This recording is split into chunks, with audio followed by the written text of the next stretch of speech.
Humakot ng iba't ibang parangal ang 59 na sales agent ng insurance company na Fortune Life sa ika-39 na taunang parangal na isinagawa ng kumpanya para sa mga ahente nitong nagpamalas ng sipag, kausayan at dedikasyon sa kanilang tungkulin ukol sa financial literacy, kung saan higit kumulang 80 parangal ang ginawad sa mga naturang individual sa iba't ibang kategorya gaya ng Founder Circle Award, Agency Builder Award, Branch of the Year Award, Quality Business, Group Insurance Specialist Award, Group Field Manager at Group Agency Manager Award, gayon din ang President's Club, Worksite at Jumbo Specialist Award.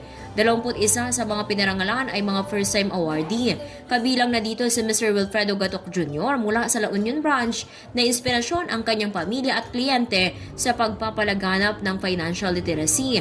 Hakot award naman si Atty. Ines Sabines na masaya hindi lamang sa mga parangal na natanggap kundi dahil nakakatulong siya sa pamagitan ng kanyang propesyon.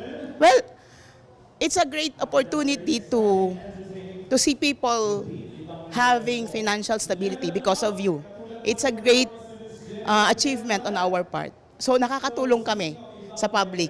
Nakakatulong kami na pag dumating yung time na nagkaroon ng loss sa isang family, hindi basta-basta, kumbaga yung impact, yung financial impact sa, lalo na sa wife, if it is the husband who died, hindi siya magiging mabigat para sa wife because nakahanda ng insurance. Habang ipinagpapasalamat naman ni Ms. Bonifacio Avellanos, isang dating gasoline girl, ang naitulong sa kanya ng Fortune Life sa loob ng 27 taon at tiwala ng kanyang mga kliyente.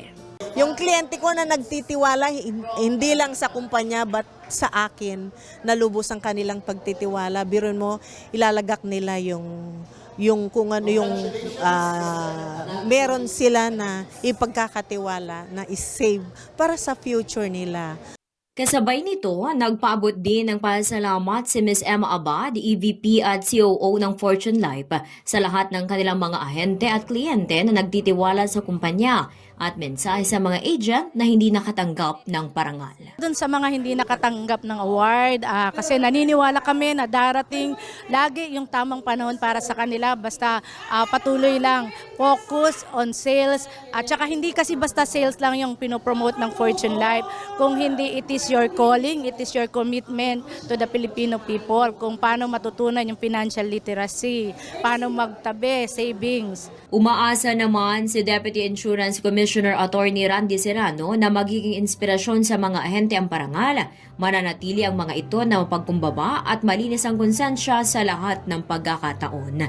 At yan ang aking special report. Ito si Patrol 11, Tina Nolasco para sa impilang may todong lakas DWIZ, nagbabalita ng tama, naglilingkod ng tama.